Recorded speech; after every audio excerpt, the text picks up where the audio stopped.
હર હંમેશ આદિવાસી અને દલિત માટે અવાજ ઉઠાવતા એવા કેવલસિંહ રાઠોડ સાહેબ અને આપણા ભલે શામળાજી ભિલોડાના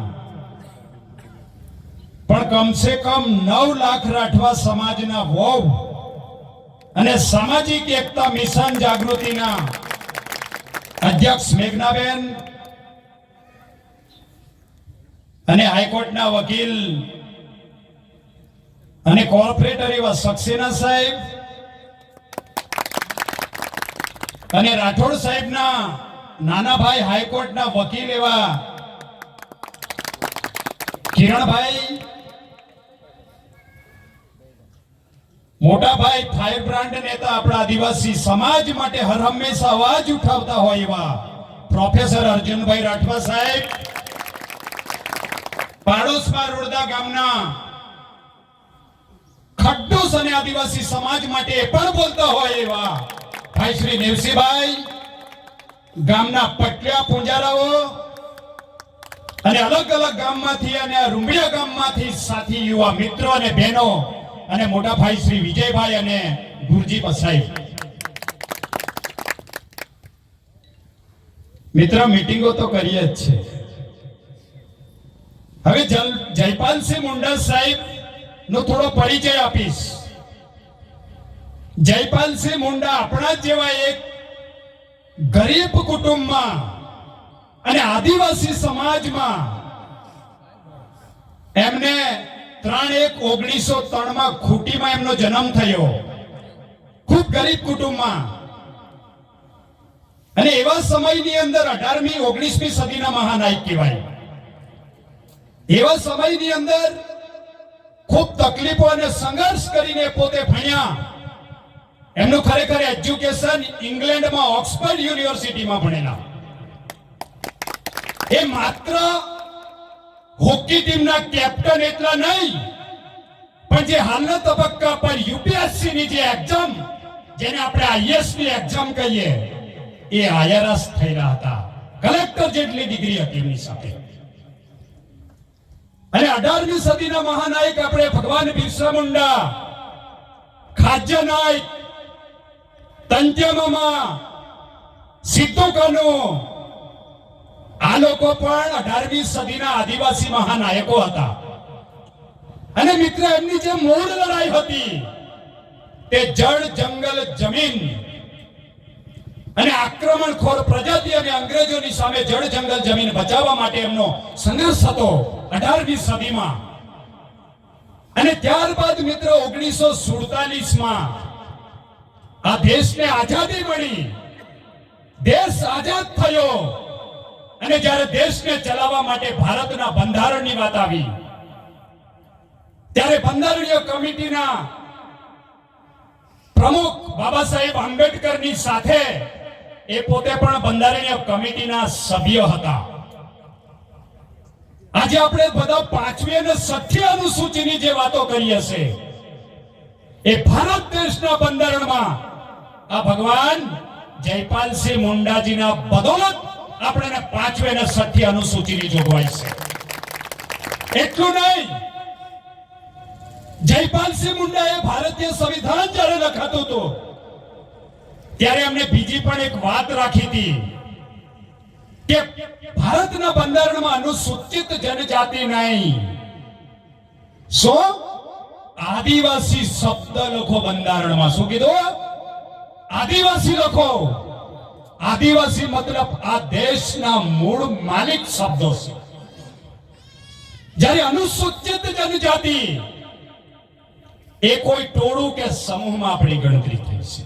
એટલા માટે અમને આદિવાસી શબ્દનો ઉલ્લેખ કર્યો હતો. પણ કમનસીબે આદિવાસી શબ્દ બંધારણમાં નહીં લખી શકાયો. આવા મહાન હસ્તીની પ્રેરણા લઈને આપણે ફાઇટ કરવાની જરૂર છે મિત્ર.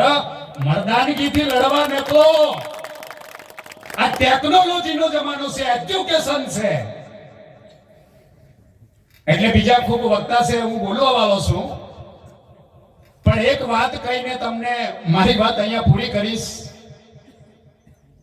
કે 1960માં મહારાષ્ટ્રમાંથી ગુજરાત છૂટું થયું અને 1961 માં ગુજરાત રાજ્યની સ્થાપના થઈ અને 1963 માં પંચાયતી રાજ આવ્યું. ત્યાર પછીથી આ રાજ્યના વિકાસમાં સૌથી મોટો સિંહ ફાળો હોય ને તો આદિવાસી લોકોનો છે મિત્રો. આદિવાસી લોકો આ ગુજરાતની વિધાનસભા જે ભવન કહેવાય, વિધાન ભવન, એમાં ખૂન પસીનો કરીને કયા કામ કરીને બિલ્ડિંગો ઇન્ફ્રાસ્ટ્રક્ચર ઉભા કર્યા હોય તો આદિવાસી લોકોના બદોલત છે. જ્યારે ગુજરાતમાં 8 મોટા ડેમો બનાવ્યા, એ ડેમોમાં પણ આદિવાસી લોકોએ જમીનનું બલિદાન આપેલું છે. ત્યારે આ ગુજરાતનું નિર્માણ થયું.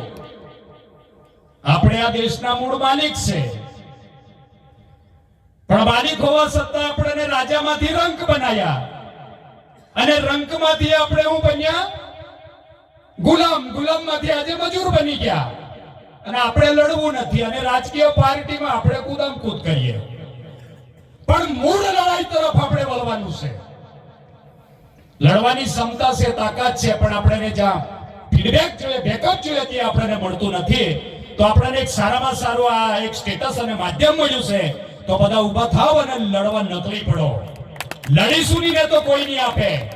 આ તમારા મારા ચૂકેલા છે ને, એ ક્યારે નહીં કરે. એમની કેટલીક લિમિટ છે. લિમિટ, એ લિમિટ તમે મેં નથી જાણતા. તો બંધ બારણે કુલડી મેં ગો ભંગાઈ તમે ભોણ્યા નહીં. બરાબર? એટલે તમને કહી દઉં, ઉમરગામ થી અંબાજી સુધી ટ્રાઇબલ બેલ્ટ કહેવાય. એમાં 249 તાલુકાની અંદર 5મી અનુસૂચિ લાગેલી છે અને 5મી અનુસૂચિ વિસ્તારની અંદર કોઈ પણ સરકાર કે બિન આદિવાસી 5મી અનુસૂચિ વિસ્તારમાં રહેતા આદિવાસીઓ કે ગ્રામ સભા કે એમના વડાઓના પૂછ્યા વગર કોઈ પણ પ્રકારની હરકત થઈ શકતી નથી.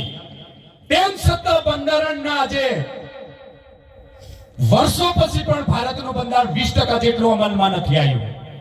જો 20% જેટલું પણ બંધારણ અમલમાં આવ્યું હોય તો આ પરિસ્થિતિ આપણી ના હોય.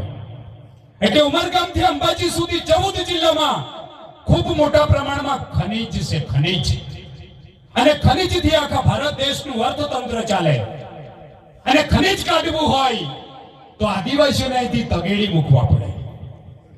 માત્ર ખનિજ નહીં, ભવિષ્યમાં ઇકો સેન્સિટિવ ઝોન આવશે, અભયારણ્ય આવશે, ભારતમાલા પ્રોજેક્ટ લાવશે, સરદાર પટેલનું સ્ટેચ્યુ લાયા, કાલે બીજી કોઈ યોજના આવશે.